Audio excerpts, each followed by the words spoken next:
जय वृंदावन श्री गोविंद गोपीनाथ मदन मोहना। जय राधे जय कृष्णा जय वृंदावन श्री गोविंद गोपीनाथ मदन मोहना। श्याम कुंड राधा कुंड गिरी गोवर्धना कालिंदी जमुना जया जया महावाना। केसी घाट बंसी बटा द्वादश कानना जहाँ सब लीला कोइलो श्री नंद नंदना। श्री नंद जसोदा जया जया गोपगाना श्री दामादि जया जया धेनुवत्सगाना। जया वृषभानु जया कीर्तिदा सुंदरी जया पौर्णमासी जया आभीरा नगरी। जय जय गोपीश्वरा वृंदावन माझा जय जय कृष्ण सखा बटु द्विजराज। जय राम घाट जया रोहिणी नंदना जय जय वृंदावन बासी जत जाना।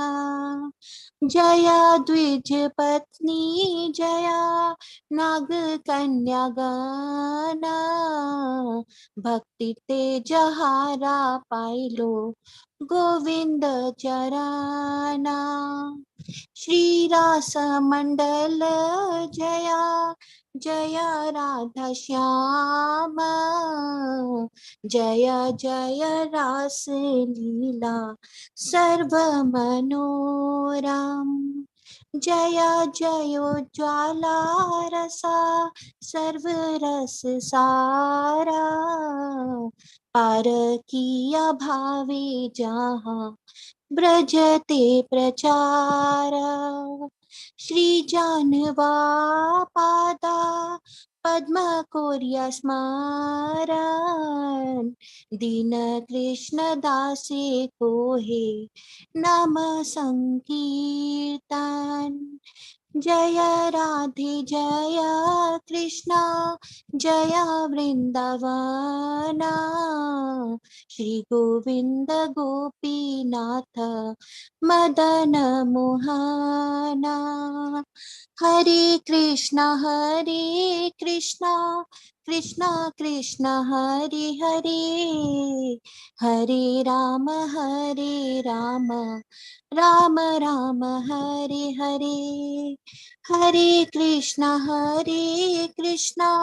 कृष्णा कृष्णा हरे हरे हरे राम राम राम हरे हरे। हरे Krishna Krishna Hare Hare Hare Ram Ram Ram Hare Hare.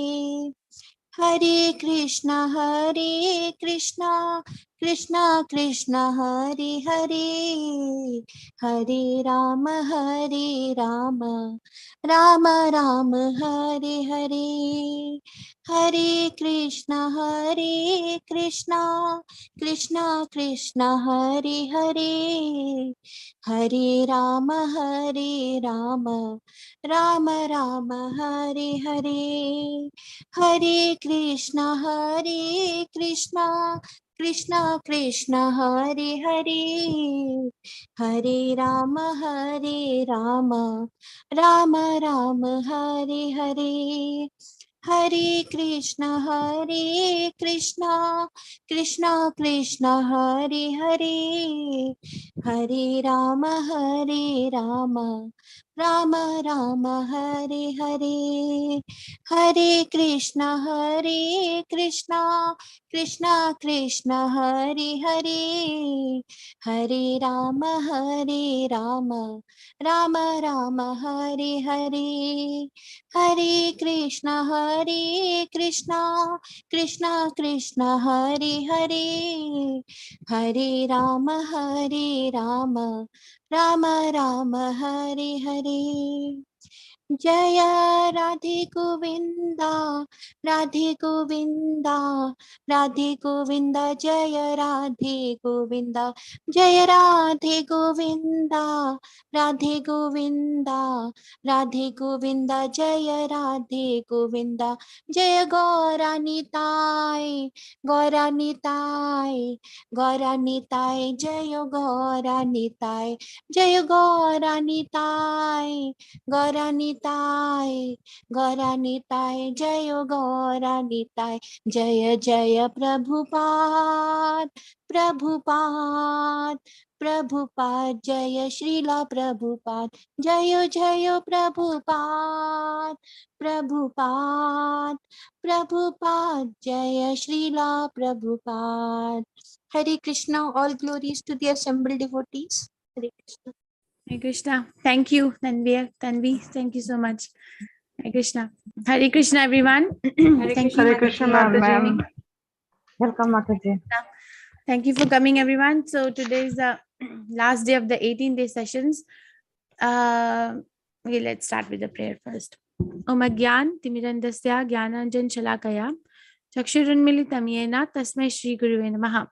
Shri Chaitanya Manobishtam Sthapitam Yena Bhutale Soyam Rupa Gadamahiyam Dadati Swapadantikam.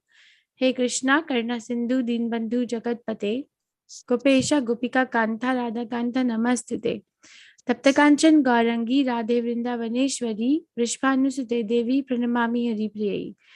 Jai Shri Krishna Chaitanya Prabhu Nityananda Shri Advait Gadadhar Shivasadi Gaur Bhaktivinda. Hare Krishna, Krishna Krishna, Hare Hare, Hare Ram, Ram Ram, Hare Hare. Namam Vishnu Padaya, Krishna Prasthaya Bhutale, Srimad Bhaktivedanta Swami Namine. Namaste Saraswati Devi Gaurvani Pracharine, Nirvishesha Shnavadi Paschatya Deshatadine. So I'm going to post the link to register in for level 2 in the chat for everyone. I just posted it. Please take time and fill the registration form in the class itself. So if you have any questions, I can help you right away. The requirement for joining the level 2 is that you must have finished the 18 chapter quizzes, and you should be willing to chant at least one round of Hare Krishna Mahamantra on your beads every day. Okay, so please try to fill it up so I can help you before we end the class today. If you have any questions. Okay, so last chapter today, chapter 18, Moksha Sannyas Yoga, or a perfection of renunciation. What is the name of chapter 17 you did yesterday? What is the name of chapter 17? Shraddha Traya Vibhag Yoga. Very nice. Or divisions of the faith. Very nice. Shraddha Traya Vibhag Yoga. This is a big chapter. I'll try to finish on time, but if we go a little over, then please forgive me. Let's pay our obeisances to Shri Radha Govinda before we proceed. This is what was discussed in the chapter yesterday. Very, very practical chapter. 17 chapter is a small chapter, but it has a lot of details. So Arjun inquires about the unauthorized worship, that what is the destination of those who worship something, but they worship according to their own concoction.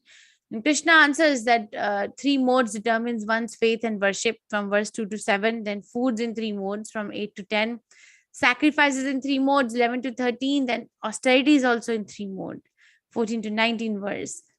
Charity is also in 3 modes, verse number 20 to 22. And then if somebody wants to approach or go back to the Supreme Personality of Godhead, then all these things, sacrifice, charity, and austerity, should be offered to the Supreme with the syllable Om, Tat, and Sat, which is explained in verse 23 to 28. Today, basically, is just a revision of the entire thing that we just went through on these 18 days. So again, Arjun is going to ask Krishna a question, and then Krishna is going to answer the question, and that will be the beginning of the chapter. Freedom from bondage through karma yoga, then 5 factors of action, 3 modes controlling everything that's remaining, one's happiness, one's determination, and so on and so forth.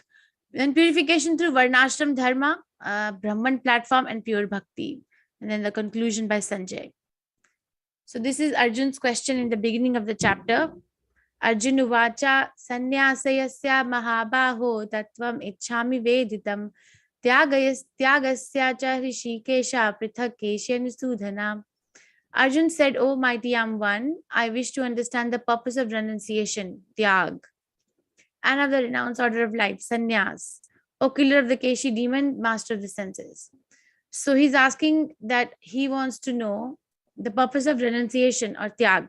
Renunciation means that one is working only for Krishna. It's not that one is not working at all, but one is working only for Krishna with the intention that I'm going to work for Krishna and also offer the results of my activity to Krishna.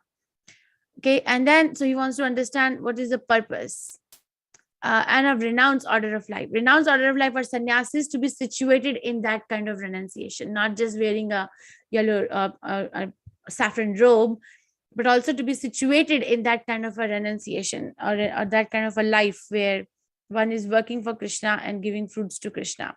So here he's addressing Krishna by 2 names, Rishikesha and Keshi and Sudhana. So Rishikesh means the master of the senses. The master of the senses is Krishna. So, and then Keshi and Sudhan means one who killed the demon Keshi, this horse demon, which is also Krishna. Basically, he's saying that you can control my senses. You are the controller of my senses. So please give me the proper understanding. And also, you killed the demon Keshi. So please kill these demons, the demon-like doubts which have arisen in my consciousness. Okay. Prabhupada explains this in the purport. Krishna starts to speak here. Shri Bhagavan Uvacha Kamyanam Karmanam Nyasam Sanyasam Kavayo Viduhu Sarva Karma Phalatyagam Prahustyagam Vichakshana. The Supreme Lord said, to give up the results of all activities is called renunciation by the wise, and that state is called renounced order of life by great learned men. Okay, simple, right? That we have been discussing what's karma yoga, what's the goal of karma yoga. So give up all the results of activities. And it's not that only a person who is situated in sannyas order of life is a sannyasi. No, it's not. A brahmachari can also be a sannyasi. A grahastha can also be a sannyasi. The Vaishya Shudra, anybody can become a sannyasi if they are following this rule, that the result of all activities are given to the Supreme. Okay, and that state of life. Understood, it's not just the dress. It's not just the dress, or it's not just the following the ritual, but anybody can be situated in that renounced order of life, provided they are living a life of renunciation. So now Krishna brings up another discussion with Arjun, that what to give up and what not to give up, and what kind of fruitive activity to give up and what kind of fruitive activity to not give up. So he's going to give different logic and reasons from here and there, and then give his conclusion. So some learned men declare that all kinds of fruitive activities should be given up, but there are yet other sages who maintain that acts of sacrifice, charity, and penance should never be abandoned. Okay, so like we have Buddhism. So in that they say give up everything and just be situated in Shunyavat, like zero, because everything is going to become zero. Okay, there is a class of people who say like that, but then there are a class of sages who say that acts of sacrifice, charity, and penance should never be given up or never be abandoned under any circumstances. Even if one reaches the top level of sannyas, there are different levels of sannyas too. If for a person situated in sannyas order of life, but then are they supposed to give up all fruitive activities? Well, somebody says yes, somebody says no. So let's see what Krishna says. Yagnadana tapa karma natyagyam karyam eva tat yagnodanam tapascheva pavani pavanani manishinam. So acts of sacrifice, charity, and penance are not to be given up, but should be performed. So the word should is used here. It should be performed. Indeed, sacrifice, charity, and penance purify even the great souls. So Krishna's verdict is that acts of sacrifice, charity, and penance, even though one may be situated in the highest level of self-realization, but they're still supposed to do sacrifice, charity, and penance. Okay, penance is austerity, charity is giving. If somebody is situated in the Brahman, which will come in some time, Brahman order of life, then they have 9 qualities: patan, yajan, dan, pratika. So means the charity not only means just the monetary charity that can be done, but charity also means like giving education about Krishna for free of cost. That's a Brahminical quality. Not everyone can do that. And sacrifice means like sacrificing one's own comfort for the sake of making other people understand about this sublime science of Krishna consciousness. So they are not to be given up. Even if Anis is Nyasi, they still do this. Okay, because they purify even the great souls. This is a very powerful line, that even the great souls need purification to be able to come to Krishna. This is a pastime from 4th canto Srimad Bhagavatam, where Lord Brahma, this is Brahma had 2 sons, Shiva and Lord Shiva and Daksha. So on advice of Brahma, he wanted Daksha to marry his daughter Sati to Lord Shiva. But Daksha was envious of Lord Shiva, because Lord Shiva, first of all, is the topmost Vaishnava. And second of all, he is very renounced. He's a quality of renunciation personified. He lives in a graveyard, and he doesn't have proper clothes to wear. His body is always covered with the ashes from the fire of the dead bodies, right? And then his followers are also like Rakshas and Rakshasas. So Daksha was not willing to marry Sati to Lord Shiva. But on advice of Brahma, he did it anyhow. But then one time in the sacrificial arena, he did not offer proper oblations to Lord Shiva. So Lord Shiva, Sati felt insulted because her husband she's a chaste lady, so she felt insulted. So and Daksha insulted Lord Shiva. So there was this, so Lord Shiva got up and left. Not because he felt insulted like an ordinary person will do, but because he did not want Daksha to go on committing offense against the Vaishnava. So actually show mercy to Daksha, he got up and left. And then hundreds of years passed, and Sati hasn't gone back to see her parents because of this friction between her husband and the father. But then one day she was in Kailash, and then she saw the ladies of denizens of heavenly planet. The ladies of heavenly planets were very nicely decorated, and they were going somewhere, and they were talking amongst themselves about this sacrifice at Daksha's palace.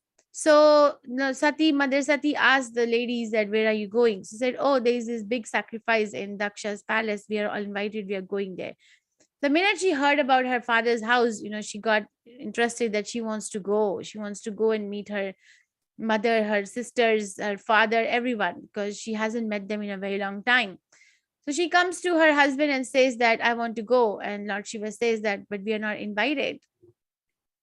She says, I don't need an invitation to go to my father's house. I can go there anytime because it's my father's house.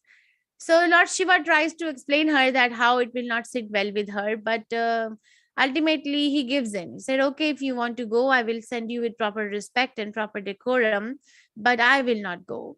But I'm also giving you heads up that it may not go well. So she says, okay. So Lord Shiva arranges for his wife to go to her father's house with proper paraphernalia, proper, proper bodyguards, proper gifts, proper everything. Like a good husband will take care of the wife's needs. So she goes, and when she enters the arena, her father is sitting, but her father shows no interest in welcoming her.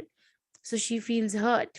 And then she also sees that in the sacrificial oblation, there is no seat given to Lord Shiva, which makes her, which makes her more sad, because she's a chaste wife and she wants to see her husband honored. And her husband is Lord Shiva. Is not an ordinary person who actually deserves to be honored for who he is. So she gets very agitated because of this insult to her husband. So what she does is she sits in the sacrificial arena on the floor wearing a yellow sari. It says in Srimad Bhagavatam like that. And she tells her father with red fiery eyes, she's very angry that you have not shown proper respect to my husband. And then she chants mantras, and then she burns her body to fire. She offers her body to fire right there. And then everyone is agitated, and the news goes to Lord Shiva. And Lord Shiva sends forth his army to to completely dismantle or banish this sacrificial arena. Now he's not grieving for the loss of his wife as an ordinary person would do. He's a Vaishnava. He's situated in self-realization, but he is showing his anger, or he's using his anger as a weapon in this case, because a Vaishnavi is insulted. A devotee of Krishna is insulted, or a wife of a great Vaishnava is insulted. So now Daksha has to get a reaction, because insult of a devotee can never be forgiven. It should not be forgiven, can never be forgiven. And then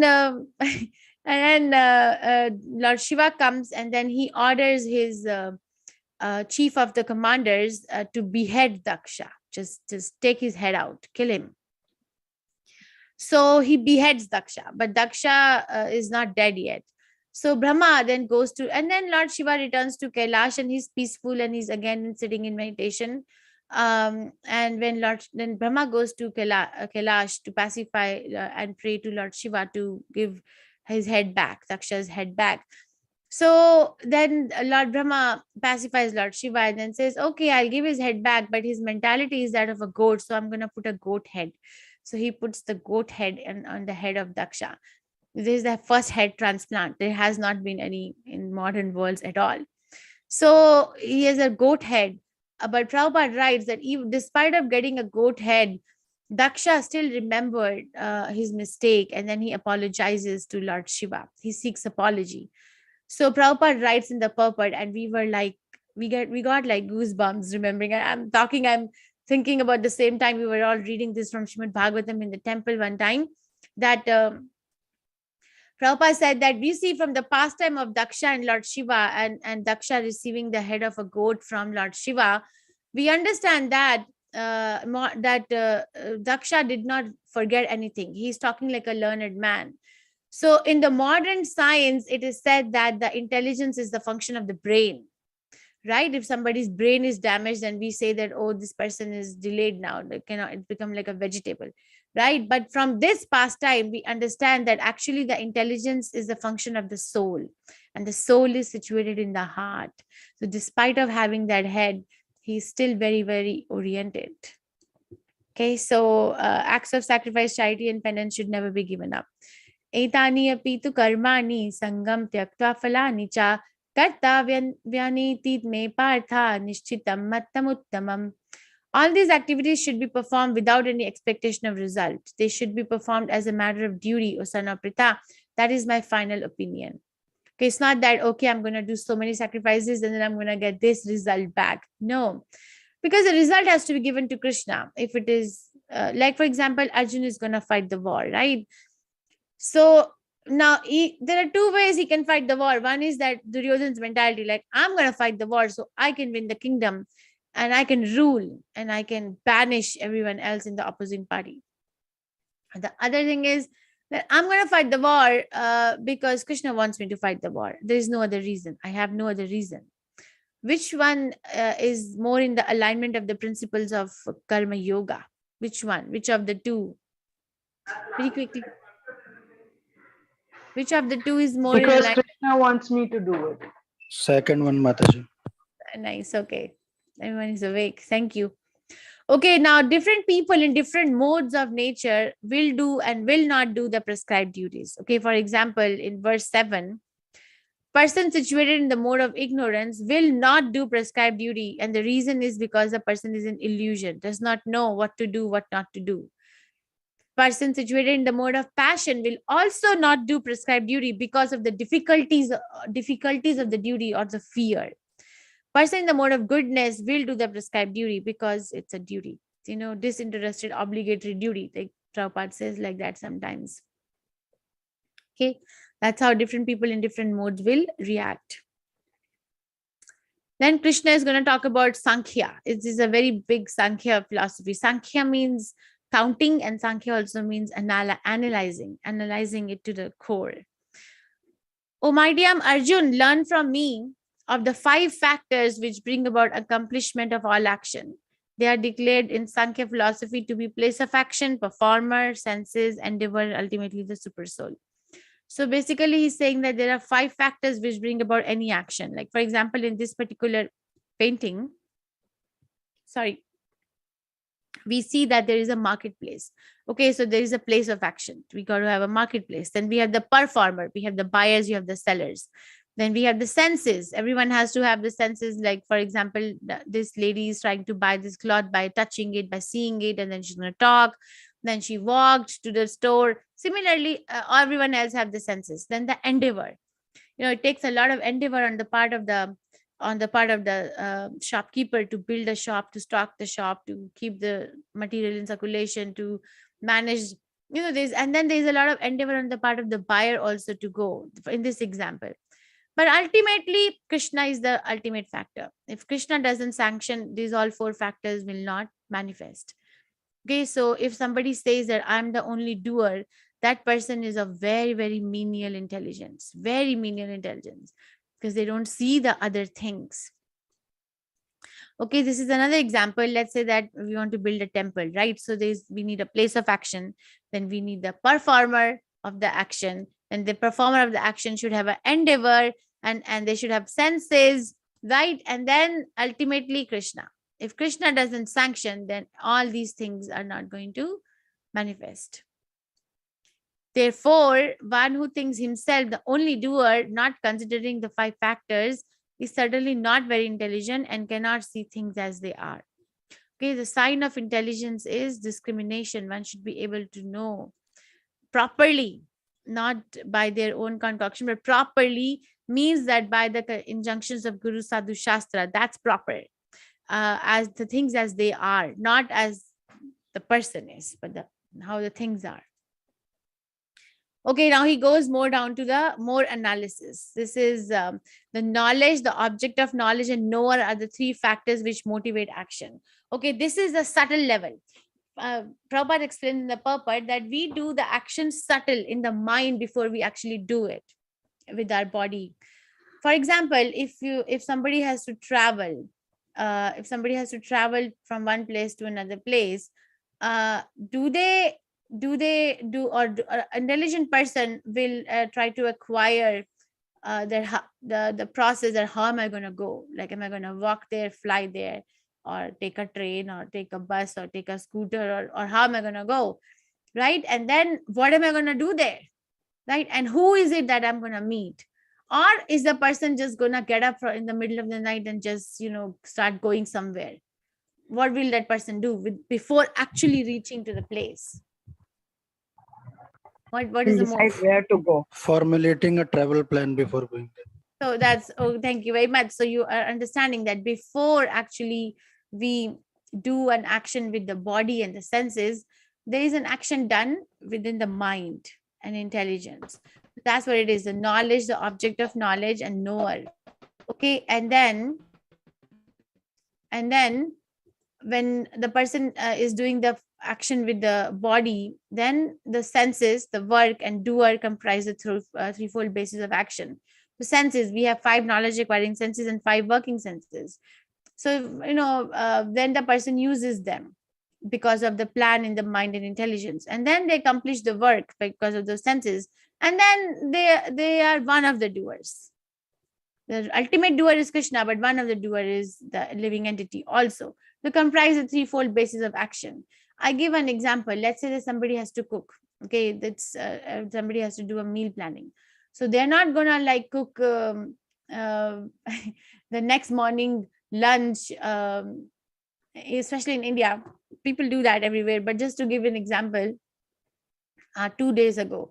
But when they go to do the grocery shopping, they will be thinking, okay, now I have to get this potato bag, or I have to buy this cabbage or cauliflower or chili or ginger, right? They're not maybe they have not even purchased it yet, but they are thinking that this is what I need to do. So they're thinking it in the mind, and then it manifests into action. Okay, so this is what Krishna is saying here. For example, here, this person is playing the basketball. He's not going to go to the basketball court without having the knowledge before going to the court and having the object of knowledge, which is this ball, and then he himself is a knower. Okay, this is simple.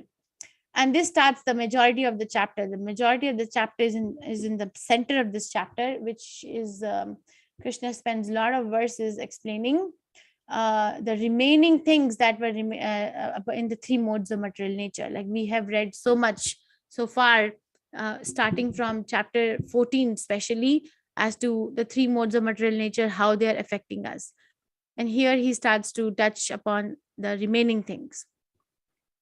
So he says the three kinds of knowledge based on the three modes of material nature. That knowledge by which one undivided spiritual nature is seen in all existences, undivided and divided, is knowledge in the mode of goodness. Somebody needs to explain this to me. Okay, I read this, and then if you can explain it, you can raise your hand. What does it mean? That knowledge by which one undivided spiritual nature is seen in all existences, undivided and the divided, is knowledge in the mode of goodness. But that knowledge by which a different type of living entity is seen to be dwelling in different bodies is knowledge of the mode of passion. Right? I am this body and you are that body, and dog is that body, and cat is that body, cow is that body, bird is that body. So that is the body. And there are different living entities in these bodies. That knowledge is in the mode of passion. And mode of darkness is, and that knowledge by which one is attached to one kind of work as all in all, without knowledge of the truth, which is very meager, is said to be in the mode of darkness. Okay, somebody is doing the work of a butcher. Okay, that's mode of darkness, because they are not even open to the concept of understanding that what's outside of that domain, because they can't do it. Situated in that, it's very meager, and there is no knowledge of the truth. Okay, who can explain me this? That knowledge by which one undivided spiritual nature is seen in all existences, undivided and divided. What does it mean? What does this mean? Please. Hare Krishna. Hare Krishna. Mataji, it means that the person in the mode of goodness knows that the super soul, Paramatma, resides in everybody's heart, be it any living entity. So he sees everyone as equal. Very nice. Thank you. So the person sees super soul, two knowers, right? Chaitanya and the soul. Says the qualitatively the soul, one undivided spiritual nature. So I am spiritual in a sense, and so are you, and so is the dog, and so is the cat, and so is everyone. So they see that undivided in the divided. Okay, soul belongs to Krishna, but now it is, but there are different individualities of the soul. But in a sense, it is spiritual in nature, as part and parcel of Krishna. That's mode of goodness. Then three actions based on modes of material nature. As for actions, that action in accordance with duty, which is performed without attachment, without love or hate, by one who has renounced fruitive results, is called action in the mode of goodness. This disinterested obligatory duty. That person does that duty because this is what they're supposed to do, to get themselves purified. And that action performed with great effort by one seeking to gratify his senses, which is enacted from sense of false ego, is called action in the mode of passion. So there's this lot of sense gratificatory desire.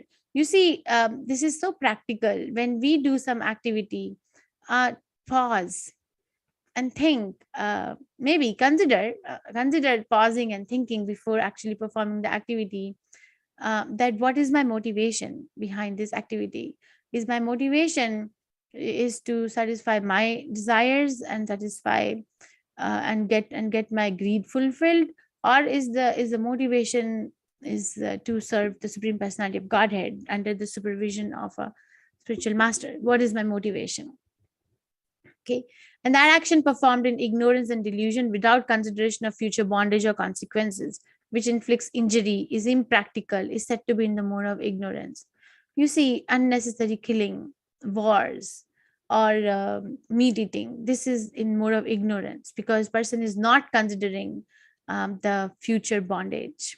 With millions and millions of lifetimes, person is bonded and is inconvenienced. Okay, and then he talks about determination, I think. Three kinds of workers based on modes of material nature. The worker who is free from all material attachments and false ego, who is enthusiastic and resolute, is indifferent to success or failure, is a worker in the mode of goodness. Very difficult stage practically, but this is what it takes to be in the mode of goodness, mostly. But that worker who is attached to fruits of his labor and who passionately wants to enjoy them, who is greedy, envious, and impure and moved by happiness and distress, is a worker in the mode of passion. Okay, so, if you study the life of big leading rich people, so-called like socially affluent people in the whole world, not just one part of the world, but entire world, their lifestyle will have they will have so much of envy and greed and impurity, right? And so much of like planning and protection. So the life becomes so complicated. Yeah, they can also have a good life. You see, the Yudhishthira Maharaj was the king of the whole world, so he was rich. I'm not saying having money is a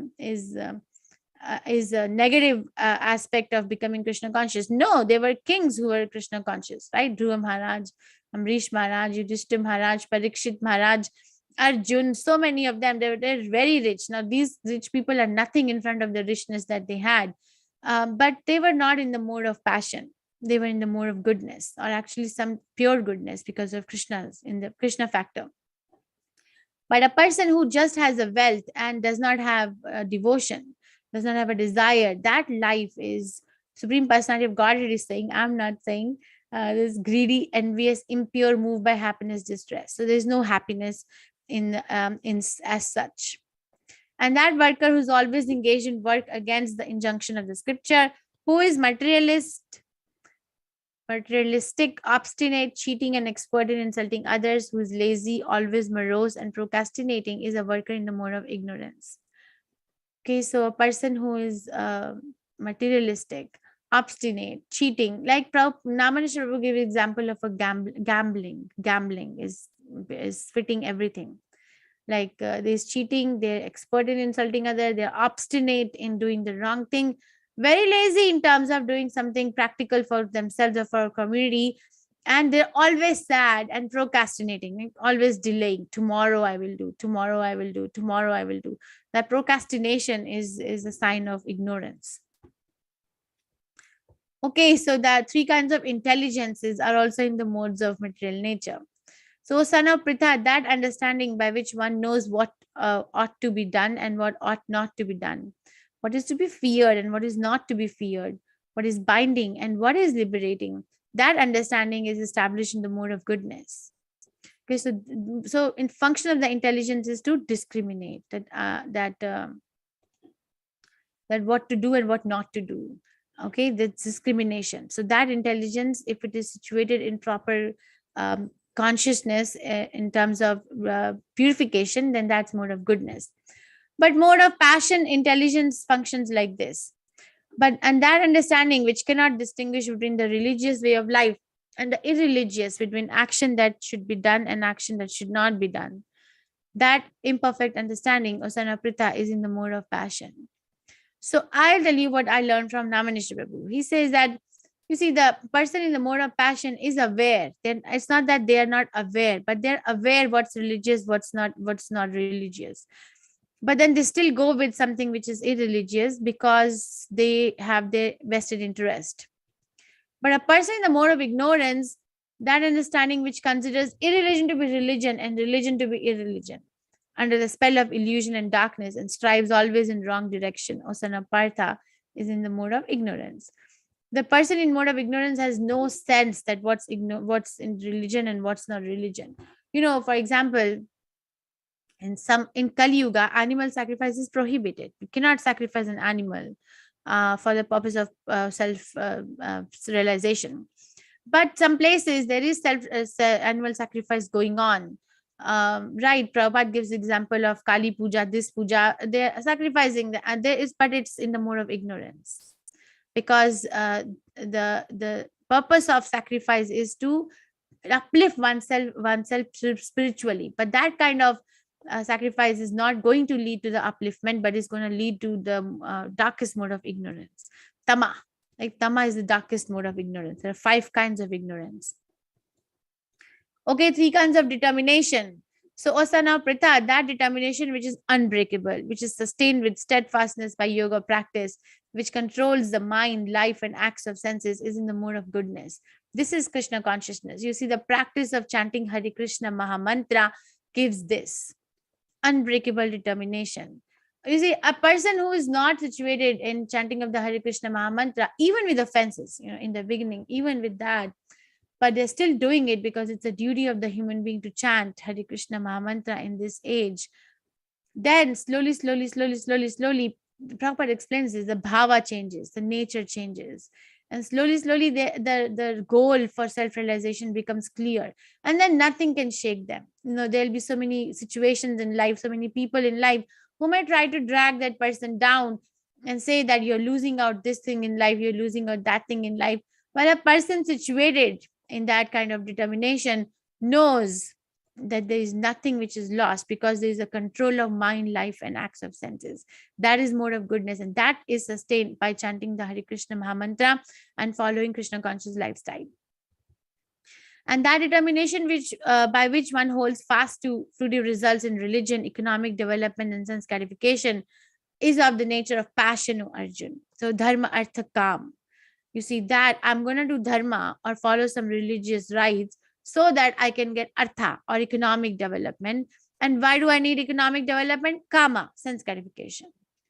So if one goes into that cycle of dharma, artha, kama, means following the codes of religion just for the economic development and sense gratification, is a determination in the mode of passion. Like some people do this sacrifice, that fasting, this, so that they can get this result, that result. That's not goodness. Okay, that doesn't please the Supreme Personality of Godhead. And that determination which cannot go beyond dreaming, fearfulness, lamentation, moroseness, and illusion, such unintelligent determination is in the mode of darkness. So this verse, I took so long to understand that, because I used to find this very fascinating.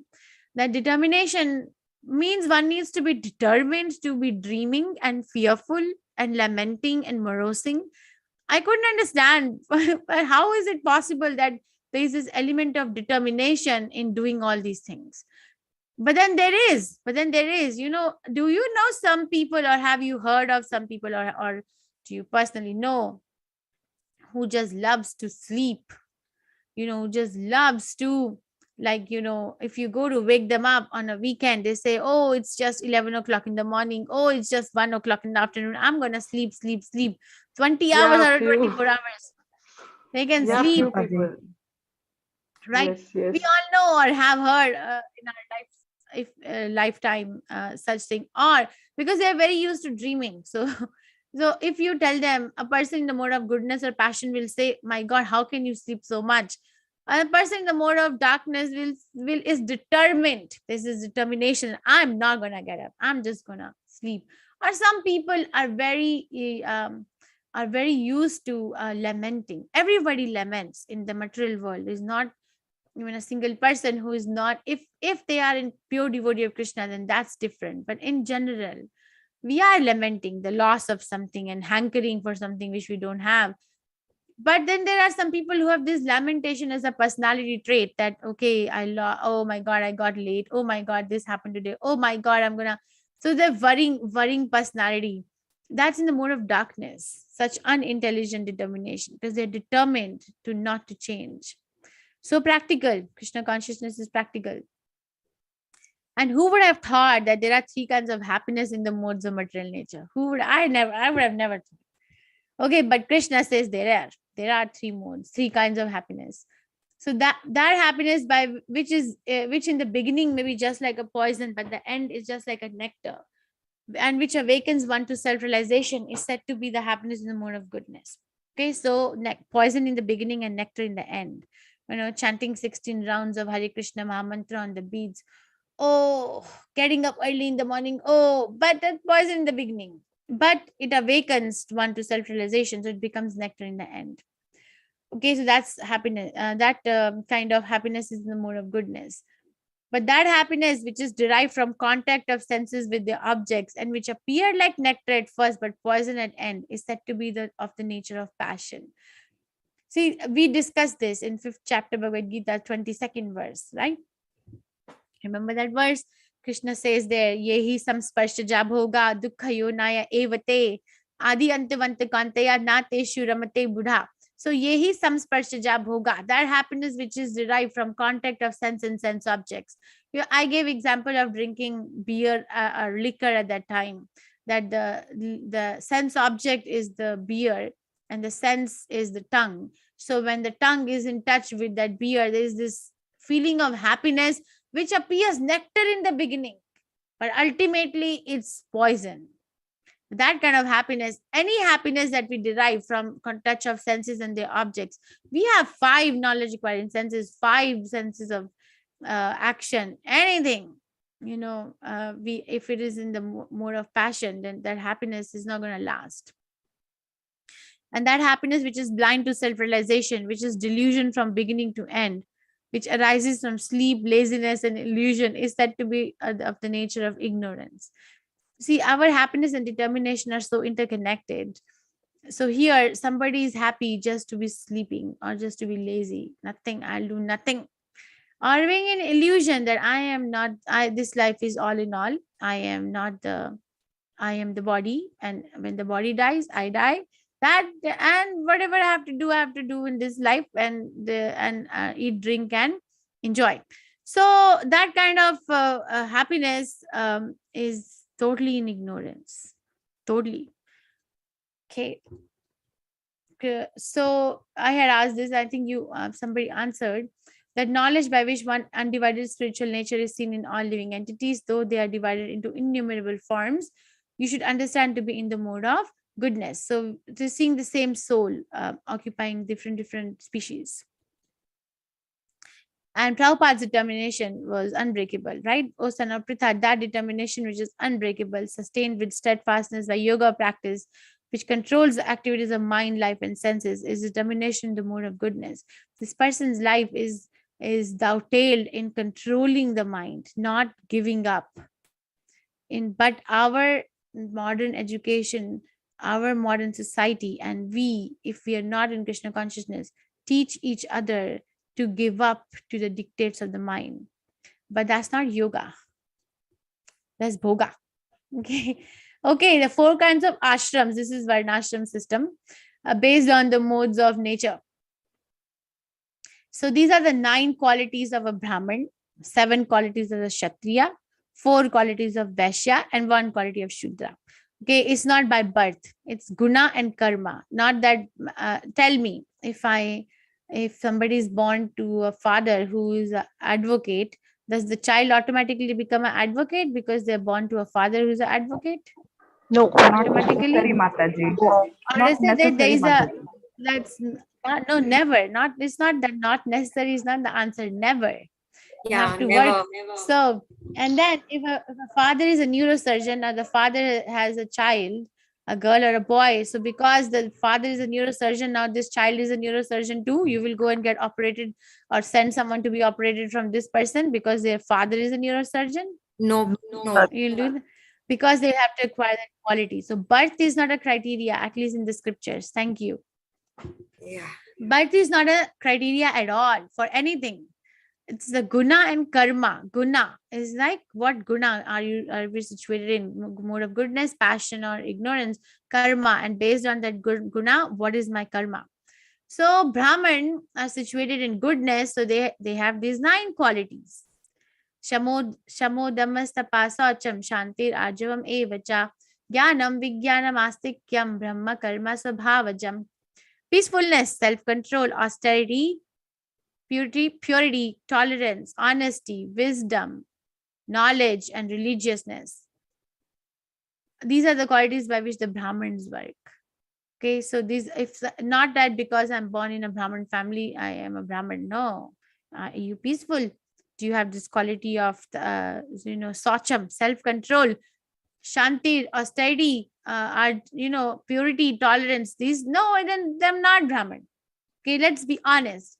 Because Krishna consciousness shows us the mirror, not others. We are usually showing mirror to others, but Krishna consciousness turns the mirror around and shows us the mirror and who I am. Okay, 7 qualities of Kshatriya. Shauryam, Tejo, Dhitir, Daksham, Yuddhe Chapi, Apalayanam, Danam, Ishvara, Bhavascha, Shatram, Karma, Subhavajam. Heroism, power, determination, resourcefulness, courage in battle, generosity, and leadership are the qualities of work for the Kshatriyas. So Kshatriya doesn't mean that anyone can pick up a weapon and start shooting others and they are Kshatriya. No. So they have all these other qualities. Then Vaishyas, Krishi, Go, Raksha, Varnijam, Vaishya, Karma, Subhavajam, Paricharyatmakam, Karma, Shudrasyapi, Subhavajam. For farming, cattle raising, and business. So in business, there are 2 things, banking and trading. So 4 qualities are the qualities of work for the Vaishyas. And for Shudras, there is labor and service to others. So basically, according to Srimad Bhagavatam, Kalo Shudra Sambhava, everyone is a Shudra. Because everyone is looking for opportunity to do labor, right? Even if we are highly educated, but we have to, we kind of get entangled into labor and service to others, right? But that's okay, because Krishna is not excluding anyone from becoming fully self-realized.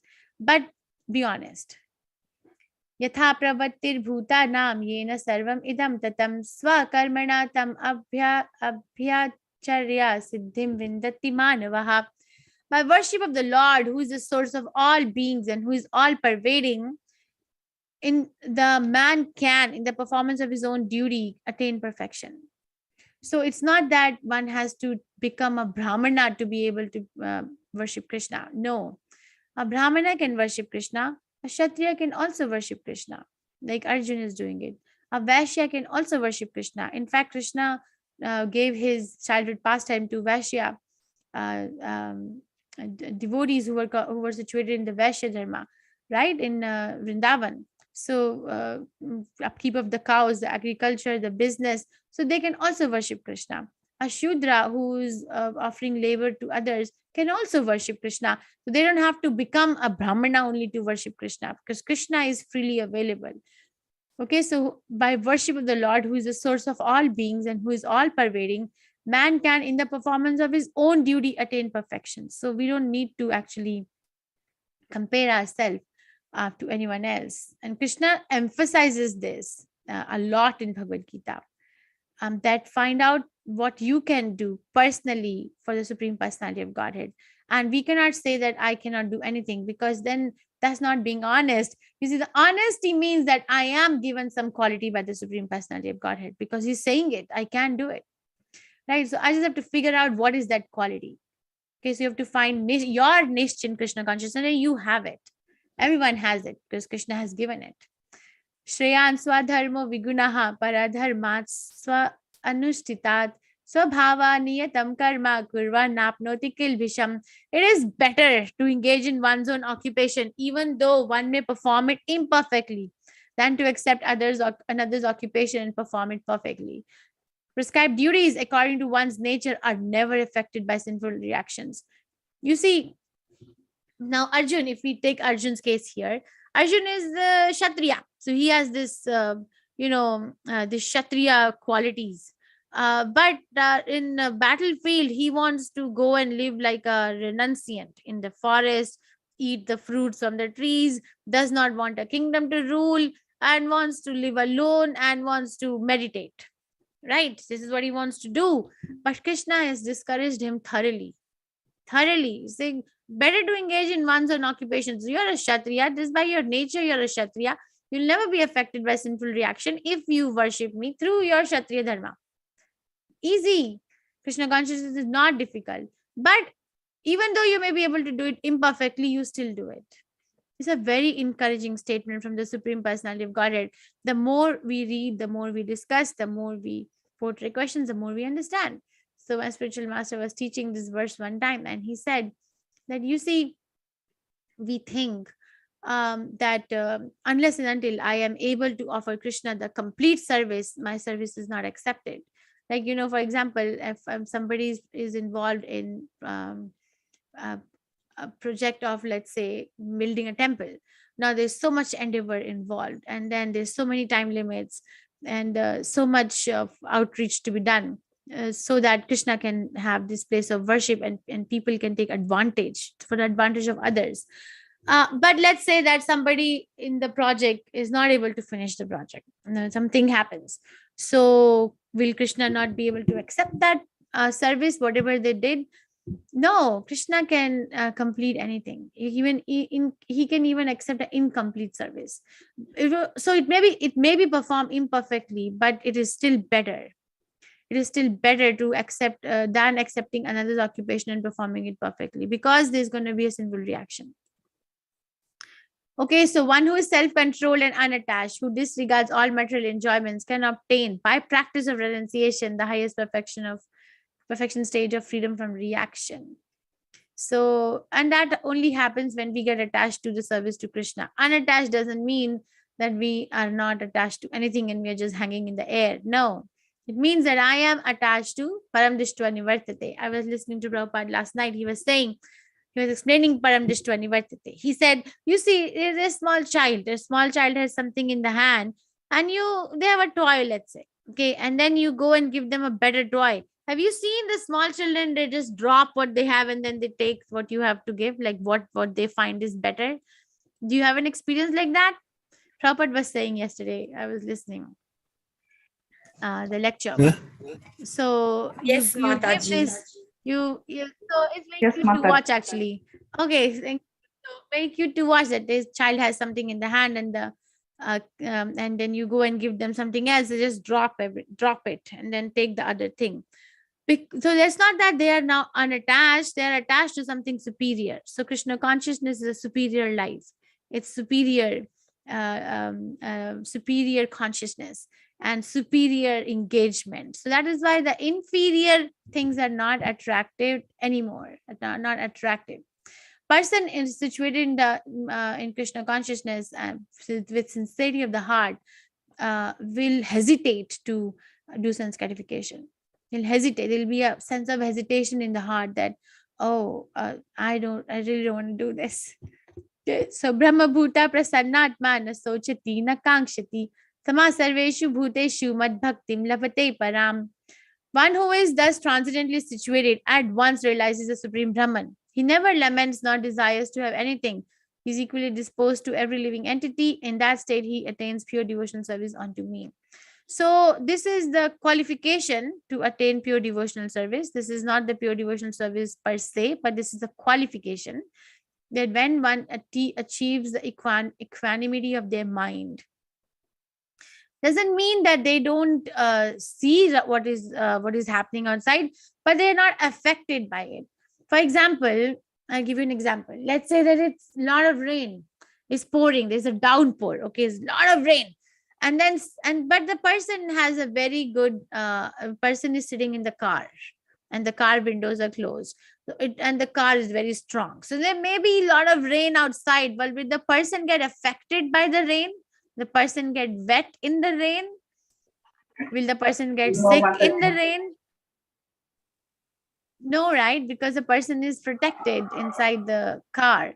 Like that, this person who is Brahma Bhuta, they're seeing, but they're not affected by it. It's one thing to get affected and one thing to be just an observant.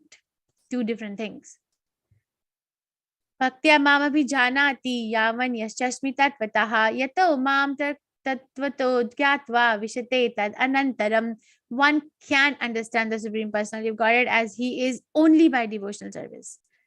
And when one is in full consciousness of the Supreme Lord by such devotion, he can enter into the kingdom of God. So it's only by devotional service. Okay, there's no other way. Krishna is not attracted by one's knowledge, by one's ability to speak, or by one's whatever, by one's riches, or by one's beauty, or by one's element of renunciation. He's not attracted. What he's attracted by devotional service. And devotional service starts with tongue. Chant Hare Krishna and eat Krishna prasadam. That attracts Krishna. Sarva karmani api sada kurvano madvyapashrayaha mad prasadat avapnoti shashvatam padam avyayam. Though engaged in all kinds of activities, my devotee under my protection reaches the eternal and imperishable abode by my grace. This is so nice. You see, Prabhupada, we can say Prabhupada is a teacher, Prabhupada is a writer, Prabhupada is a businessman, Prabhupada is because he's, building these temples and doing these transactions, or Prabhupada is a philosopher, Prabhupada is a traveler. We can say so many things that Prabhupada is doing all kinds of activities, but because he's doing it for Krishna, he's setting up the highest standard of how one should be living.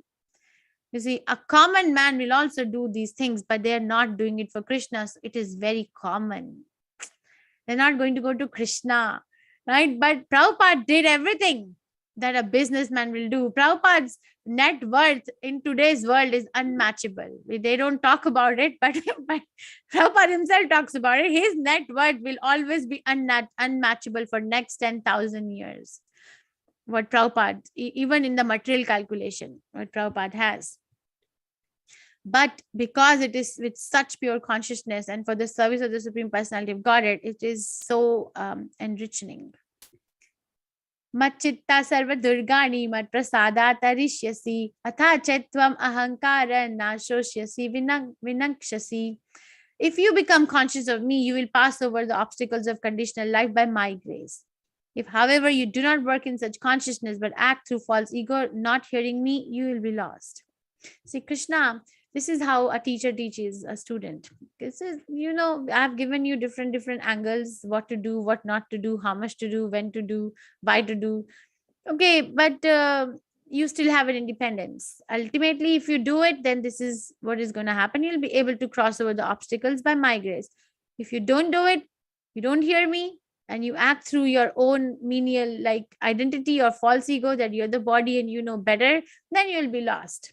So you can make a choice. Ishvara sarva bhutanam riddeshe arjuna tishtati brahmayan sarva bhutani yantra rudrani mayaya. The Supreme Lord is situated in everyone's heart, O Arjun, and is directing the wanderings of all living entities who are seated as in a machine made of the material energy. So Krishna is situated in our heart, like yantra. Yantra means body.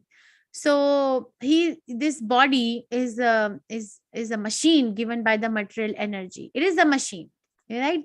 Isopnishad, there is a verse, it explains that, you see, Krishna, you don't have this kind of a body, this kind of a yantra, which has these veins and this anatomical construction and the blood and the bile and mucus and muscle. There is a construction, right? There's a basic construction of the human body, or any body for that matter. But that's just a machine, because the driver of the machine is the soul, and the soul is seated in everyone's heart. And with the soul is seated super soul, which is directing the wanderings, telling, okay, you want to go there now? Okay, go there, go there. And this is from Katha Upanishad, one more example, that the tree is compared to the body, and there are two birds sitting on the tree. One bird is very busy in eating the fruits of the tree, and the other bird is patiently waiting. The bird that is eating the fruits of a tree is compared to the soul in the material world, and the bird which is patiently waiting is this compared to the super soul, just waiting that when will this fellow turn towards me. I don't think we should make Krishna wait anymore. Right? Tam eva sharanam gaccha sarva bhavena bharata tat prasadat param shantim sthanam prapyasi shashvatam. O sign of Bharat, surrender unto him utterly. By his grace, you will attain transcendental peace and the supreme and eternal abode. Right. So, if we this is a result of accepting Krishna conscious life, that there is transcendental peace, and then there is so much surety about going to the Supreme Personality of Godhead. Iti te jnanam akyatam guhyat guhyataram maya vimshayetat asheshena yathechasi tatha guru. Thus, I have explained to you the most confidential of all knowledge. Deliberate on this fully and then do what you wish to do. So, yathechasi tatha guru. So, basically, Krishna has said so much, but this is Krishna's quality of renunciation. Ultimately, the decision is in your hands. You want to do it? Do it. Fight. If you don't, then don't, but deliberate it. Manmana bhava madbhakto madhyaji mam namaskuru mam eveshyasi satyam te pratijane priyasi me. Always think of me and become my devotee. Worship me, offer your homage unto me. Thus you will come to me without fail. I promise you this because you're my dear friend. It's the second time he's saying it, right? So mind has a function of thinking. He's not saying stop thinking, but think of Krishna. Just change the object. We want to become something in our life. It's not that we have no ambition. We don't want to do anything, but become Krishna's devotee. And when you become a devotee, then worship Krishna and offer homage to Krishna, live Krishna, eat Krishna, talk Krishna, walk Krishna. So then go to Krishna. That's what he's saying. It's simple. Material life is difficult. And then this instruction has so many meanings at different levels of our understanding. But basically, this instruction says that surrender unto me. Sarvadharman parityaja mamekam sharanam vraja aham tvam sarva papebhyo mokshashyami ma suchaha. Abandon all varieties of religions and just surrender unto me. I shall deliver you from unsinful reaction. Do not fear. You see, Arjun may think that, oh, I will just do Krishna, Krishna, Krishna. But what about, doing this sacrifice? What about doing this yagya? What about doing Krishna? Don't worry. Don't worry. I shall deliver you. Do not fear, because Krishna can do it. That's why he is the only personality who can give such an instruction. You can read any Quran, anything, but no one else other than Krishna who will say, do not fear. I shall deliver you from all sinful reaction, because that authority is not there with anyone else. Only Krishna, right? What is it? Krishna says, Mam ekam sharanam vraja, right? Mam ekam. And in Srimad Bhagavatam, Arjun says, Tvam ekam. So Krishna says, Mam ekam. Krishna says, Tvam ekam. Only you. And he says, only me. And Arjun says, only you. Right? So only Krishna can do it. No one else. Try it, but you're going to come back to the circle. Idam te nata pakshaya na bhaktaya kadachana na cha shushruve vachyam na cha mamyo abhyashuyati. This confidential knowledge may not be explained to those who are not austere or devoted or engaged in devotional service, not to one who is envious of me. So there are 4 and 5 no's here, but Prabhupada says that a devotee takes risk on behalf of the Supreme Personality of Godhead. This Krishna is saying out of his affection and intent to protect the devotee. Right, but the devotee will still take some risk that, okay, I'm still going to go out and try. Like Prabhupada did. Ye idam paramam guhyam mad bhakteshu abhidashyati bhakti mai param kritva mam e vishyati asanchayaha. For one who explains the supreme secret to the devotees, devotional service is guaranteed, and at the end he will come back to me.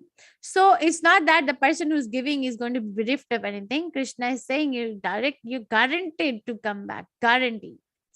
Like we buy so many things. What is that gold? You have this guarantee to return to this. Or you buy a car. What's you guarantee? Buy a refrigerator, guarantee. So read Bhagavad Gita, preach Bhagavad Gita, guarantee. There's this lifelong guarantee that you're going to go to Krishna. That sounds fascinating, right? Nachatasman manusheshu kaschin me priyakritamaha bhavita nacha me tasmad anya priyataro bhuvi. There is no servant in this world more dear to me than he, nor will there ever be one more dear. So if we want to become dear to Krishna, then we have to follow the footsteps of Srila Prabhupada. Adheshyati chamam chaya imam dharmayam samvadam avyayoho jnana yagyena tenaham ishitaha syam iti me matihi. And I declare that he who studies this sacred conversation worships me by his intelligence. So we can worship Krishna just because of a ritualistic performance, or we can worship Krishna because I now know what I'm doing. That's intelligence. So Krishna says, if you read or if you study or if you do this conversation, thoroughly understand, then your intelligence will become fixed. I'm sorry, I'm going over time, but it'll be finished soon. I'm sorry.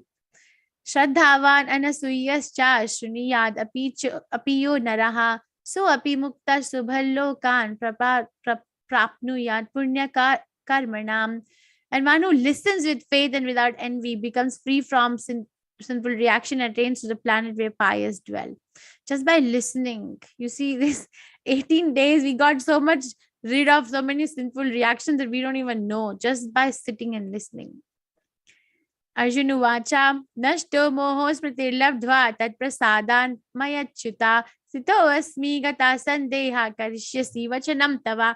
Arjun said, my dear Krishna, O infallible one, my illusion is now gone. I have regained my memory by your mercy, and I am now firm and free from doubt and prepared to act according to your instructions. See, Krishna says, no, Yatheshasi Tadha Kuru, and he says, Karishyasi Vachanam Tava. I'm going to do what you're going to say. Krishna says, do what you want to do. And he said, I'm going to do what you want to say. And Sanjay is going to conclude now. Sanjay said, thus I have heard the conversation of two great souls, Krishna and Arjun. And so wonderful is that message that my hair is standing on end. By mercy of Vyas, I have heard these most confidential talks directly from the master of all mysticism, Krishna, who was speaking personally to Arjun.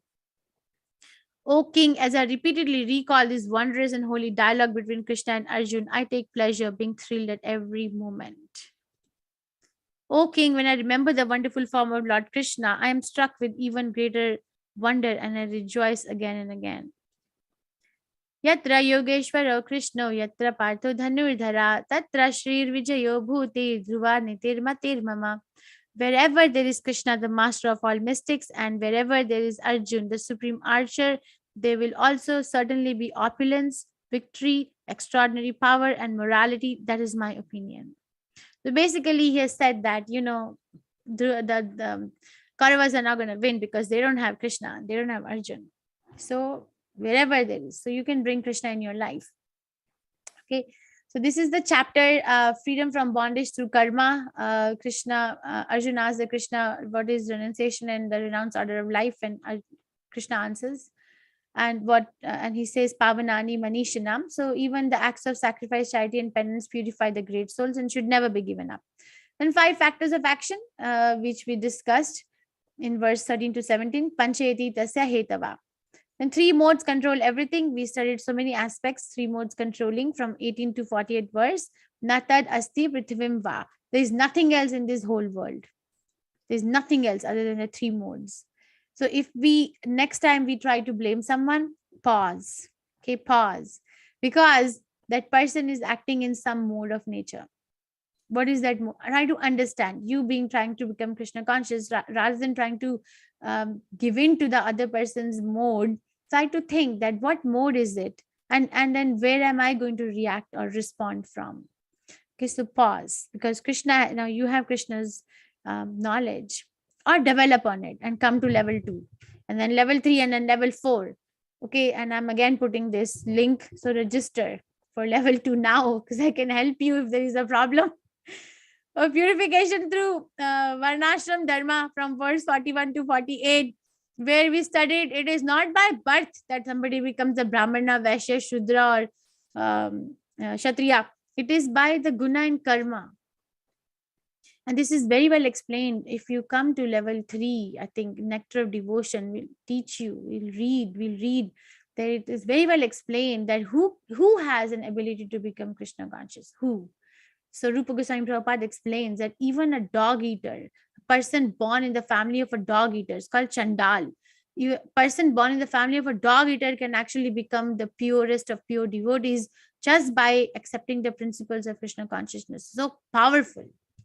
Okay, so Varnashram Dharma 41 to 48, Shreyan Swadharmo Vigunaha. Then Brahman platform, confidential knowledge from verse 49 to 55, Mad Bhakti Labhate Param or Bhaktyam Abhijanati. Bhaktyam Mam Abhijanati. Then pure bhakti is described from verse 56 to 66. Sarvadharman Parityaja. That Guhya, Guhya Tamam, and Guhya Taram. The Guhya Taram, the most confidential, is pure bhakti. Then conclusion mostly by Sanjay at the end. From verse 67 to 78. Yatra Yogeshwaro Krishna.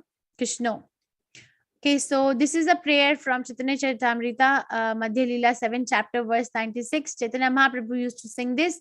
You can sing it too, and it's very simple. It goes like this: Krishna Krishna Krishna Krishna Krishna Krishna Krishna Hey, Krishna Krishna Krishna Krishna Krishna Krishna Krishna Hey, Krishna Krishna Krishna Krishna Krishna Krishna Raksha Mam, Krishna Krishna Krishna Krishna Krishna Krishna Pahi Mam. Ram Raghav Ram Raghav Ram Raghav Raksha Mam. Krishna Keshav Krishna Keshav Krishna Keshav Pahi Mam. So it's very nice. You see, Prabhupada said our process is to show Krishna consciousness as it is and not as others want to see it. We are only trying to please Krishna. And in the process of pleasing Krishna, if it is done with utmost sincerity, everyone will become pleased. It's automatic.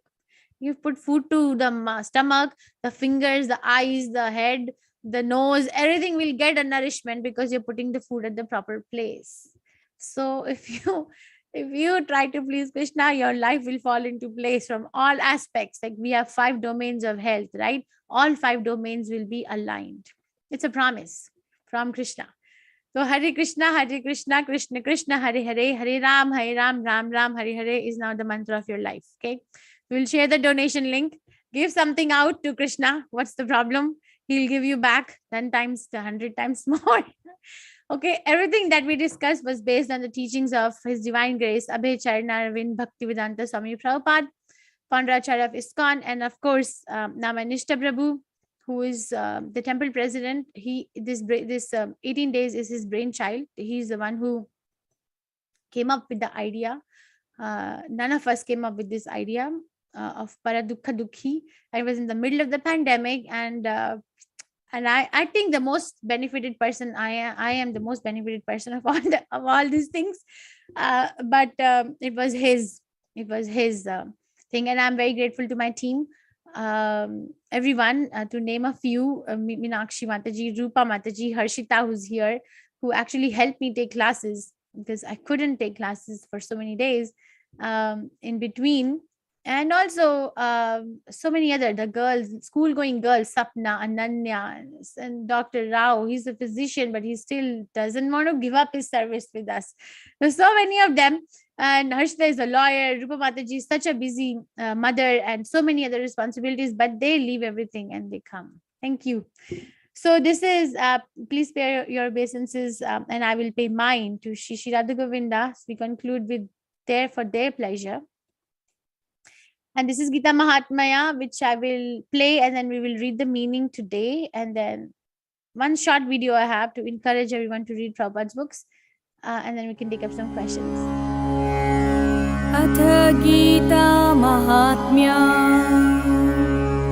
Gita Shastram Idam Punyam Ya Patet Prayata Puman Vishnu Padam Avapnoti Bhayashokaadivarjita Gita Dhyayanashilasya Pranayama Parasya Cha Naiva Santi Hi Papani Purva Janma Kritani Cha Mala Nirmochanam Pumsa Jalasnanam Dine Dine Sakrit Gitambasi Snanam Samsara Malanashanam Gita Sugita Kartavya Kimmanye Shastra Vistare Ya Swayam Padmanabhasya Mukha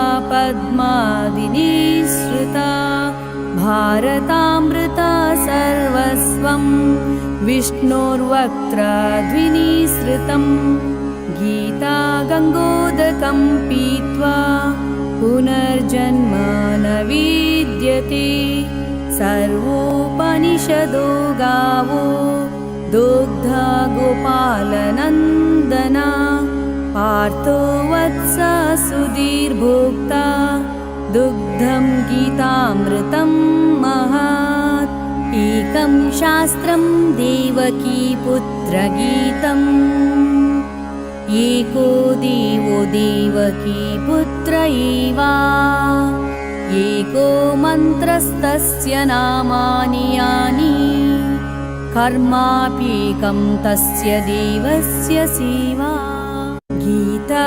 Okay, so I'll read the translation. One who with a regulated mind recites with devotion this Bhagavad Gita scripture, which is the bestower of all virtue, will attain to a holy abode such as Vaikuntha, the residence of Lord Vishnu, which is always free from the mundane qualities based on fear and lamentation. If one reads Bhagavad Gita very sincerely and with all seriousness, but then by the grace of the Lord, the reactions of his past misdeeds will not act upon him. One may cleanse himself daily by taking a bath in water, but if one takes bath even once in the sacred Ganges water of Bhagavad Gita, for him, the dirt of material life is altogether vanquished. Because Bhagavad Gita is spoken by the Supreme Personality of Godhead, one need not read any other Vedic literature. One need only attentively and regularly hear and read Bhagavad Gita. In the present age, people are so absorbed in mundane qualities that it is not possible for them to read all Vedic literatures. But this is not necessary. This one book, Bhagavad Gita, will suffice because it is the essence of all Vedic literatures, and especially because it is spoken by the Supreme Personality of Godhead.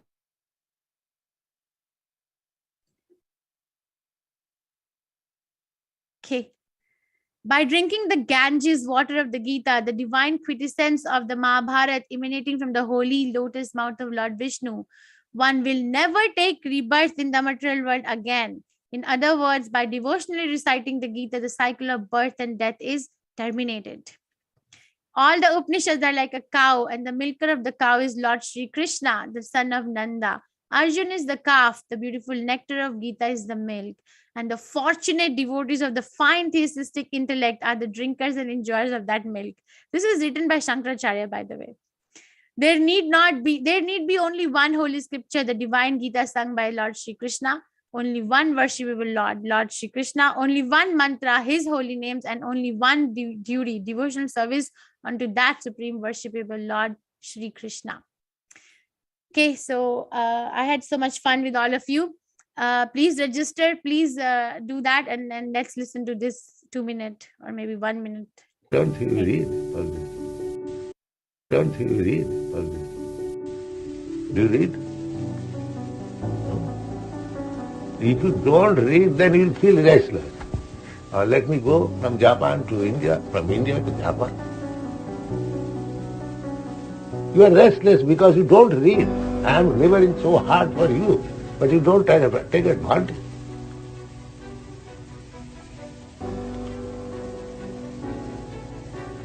Don't take advantage of eating and sleeping. Take advantage of these books. Then your life will be successful.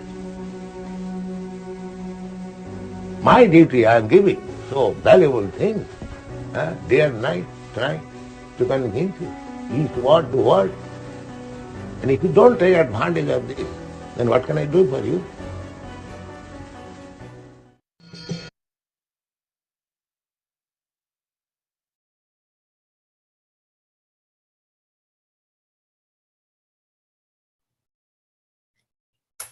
Hello?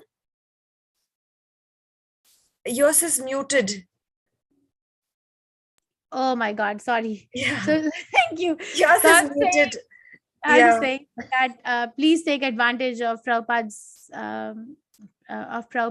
teachings, and please register for level 2. I've again shared the link in the chat, and if you face any problem, we can process that problem right away. Mataji, you have a question? Shruti, Yeah. Mataji. Yeah. Thank you, Mataji. It was very wonderful session for all the 18 days, 18 chapters. Thank you. Yeah. And thank you for clarifying all my queries very patiently. Thank you for your acceptance. Yes. Yeah. And I just had 3 questions. The 18 chapters, right? We have the online exam, right? So till The when quiz. is it open? The quiz, till when is it open? What is the day today? Thursday? Generally, Friday. Generally, it is open till the weekend. Generally, I can find out for sure, but from the past, I can say that maybe till Sunday, and then they'll close it. You'll close it. Okay. Because I haven't taken all the chapters. Only the first 3 I've completed. So based on my personal schedule, I didn't get time. So it's only till this weekend, right? Then it gets closed. Mm-hmm. And the second question is if we have to go to level 2, we need to clear this exam, right? The first. Yes. Mm-hmm. Okay. In case if we don't clear, then again we have to take the 18 days course. So that, because the exam lines are closed, right? The quiz lines would be closed. I'll find out when they're closing. I'll find. How much time do you need? 1 week, 1 week. because 18 chapters, right? So It's very easy. You have attended the classes, so the yeah, quiz are not difficult. Did you find the quiz difficult? the first 3 chapters was easy, and yeah, after that I didn't have time actually to go ahead and take up the quiz because of my personal commitments. So yeah, fine, please, it'll be great. You can let me know. I think you have my email ID, right? I had I'll mailed share you. it in the WhatsApp group. I don't know honestly, but I'll share in the WhatsApp group. Yeah, sure. Yeah. The last date of this exam, and in case if you're not able to complete that, then again, whether should we attend again the next 18 days just to take the quiz line would be opened, right? So then only we can go for the level 2, right? Right. Yeah, thank you so much. And the other question is, like, you mentioned about like, we will never take rebirth in the material life. So where will we take birth? So the Vaikuntha, achieved to the Vaikuntha planets, didn't you say? I'll Yeah. show you. You go back to where you're supposed to go. You see, once you reach the home, anyway, it is that past misdeeds will not. Yeah. It's So that is without the body, right? That realm, is it without the body? Without the material body. The divine quintessence of Mahabharata emanating from the one will never take rebirth in the material world again. In other words, by devotionally reciting the Gita, the cycle of birth and death is terminated. Then we go to the place where there is no birth and death, and that's spiritual world. That's Krishna's abode. Okay, okay. So is it same as moksha? Moksha is nothing. It's a moksha is okay. I'm a bit confused always with that terminology. Moksha. Correct. And So, the rebirth, exiting from the rebirth, and that is the death and life cycle. Yeah. Could you help me clarify? That's that you are asking out of the course question, but I'll still answer that. Thank But you so because much. you have to read more and chant more to understand. Generally, the word liberation is used to mean that one merges in the Brahman effulgence, right? That's the general understanding that, okay, I'm not going to have a material body. I'm just going to be an energy merged in a Brahman effulgence. But actually, liberation is of 5 kinds. It's not just the Sayojya Mukti that you say, that's Sayojya Mukti, the one who merges in the Brahman effulgence. But then there is Sarupya, Salokya, I'm forgetting the other S. They all start with S. So liberation technically means that the action and reaction in the material life is not going to act on us. Okay, one may be suffering, one may have a body which is getting old, one may have a body which is getting diseased, or even one may be leaving the body, but they will not feel the pain because their consciousness is merged in the service of the Supreme Personality of Godhead. So, okay, the body is doing its job of deteriorating because it is material, but I am a soul, so I am doing my job of becoming more and more Krishna conscious. So that also is liberation, which is a very, very small thing in Krishna consciousness, because the ultimate thing in Krishna consciousness is serving Krishna face to face, like serving him like that. So that's the ultimate. And liberation is a byproduct of becoming Krishna conscious. It's a byproduct. I think I gave you this example before. If you have 100 rupee, by the way, you have 20 rupees, by the way, you have 30 rupees, by the way, like that. If you are 100% Krishna conscious, by the way, you are liberated. It's like that. So it's not a big thing in Krishna consciousness, but it's a very big thing in Mayavad philosophy. But it's not so here. Did you understand a little bit? Yes, it's making sense now. Yeah, it was overlapping actually, liberation, moksha, and not taking birth in the material life. So yeah. So you see, Prabhupada, we have so many examples. The example of Haridas Thakur. Okay, Haridas Thakur in Chaitanya Chaitamrita was punished by the local zamindar because he was chanting Hare Krishna, and because he was chanting Hare Krishna so purely that he was attracting the attention of the villagers. Krishna consciousness is like that. If somebody becomes Krishna conscious in their life, then they do attract attention from others because Krishna is attractive. right? We are attracted to Prabhupada's teachings because of his own Krishna consciousness. So he was punished by this Zamindar by beating him up in the marketplaces with the whip until he dies. He has to die. Like, he has to be.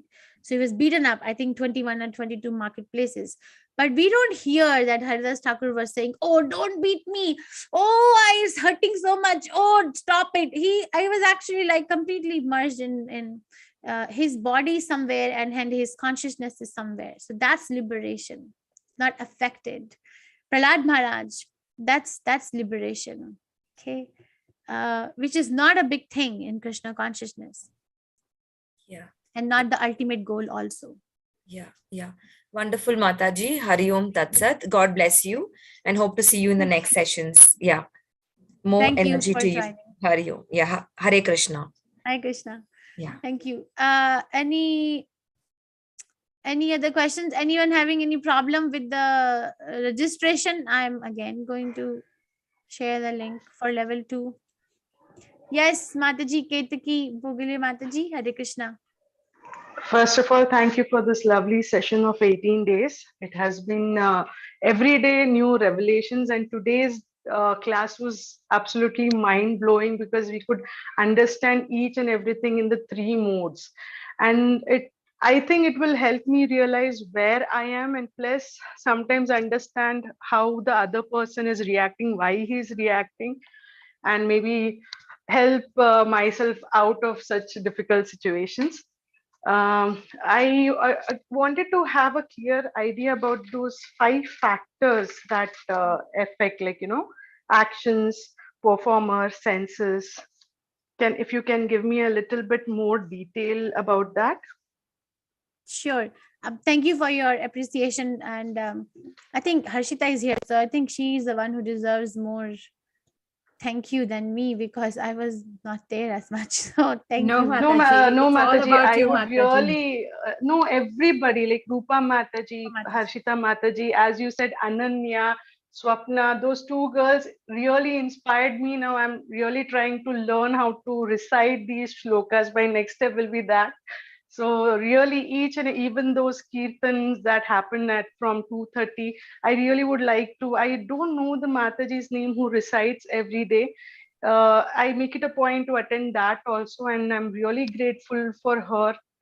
That she recites it, and it gives a different kind of serene atmosphere. Starts with that. And we get into the mode of Krishna, it starts from there. So it was really lovely experience, whole package.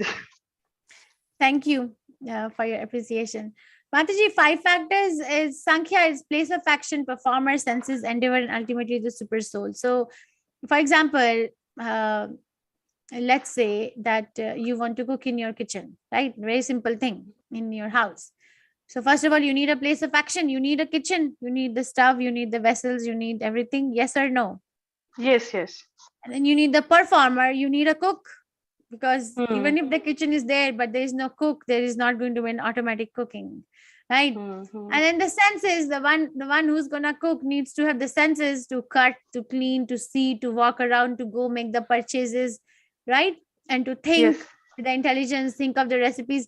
Then the endeavor, that okay, one may have the place of action, one may have the performer may even have the action, but there is no endeavor. Oh, aaj mood nahi hai khana banane ka. I am not going to cook. So that's endeavor.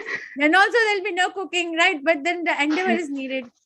But these are the 4 things where we can see our role. But ultimately, it's Krishna. If Krishna would not have given this cook senses, Krishna would not have provided these bricks or fire or the vegetables or oil or spices, because it's coming from Krishna. Right? And ultimately it is Krishna. So that's how we understand there are 5 factors which bring about the accomplishment of all action. And there is one factor which controls the 4 other subordinate factor, which is Krishna, the super soul. Okay. Yeah, thank you. This was the best example, I guess, for this.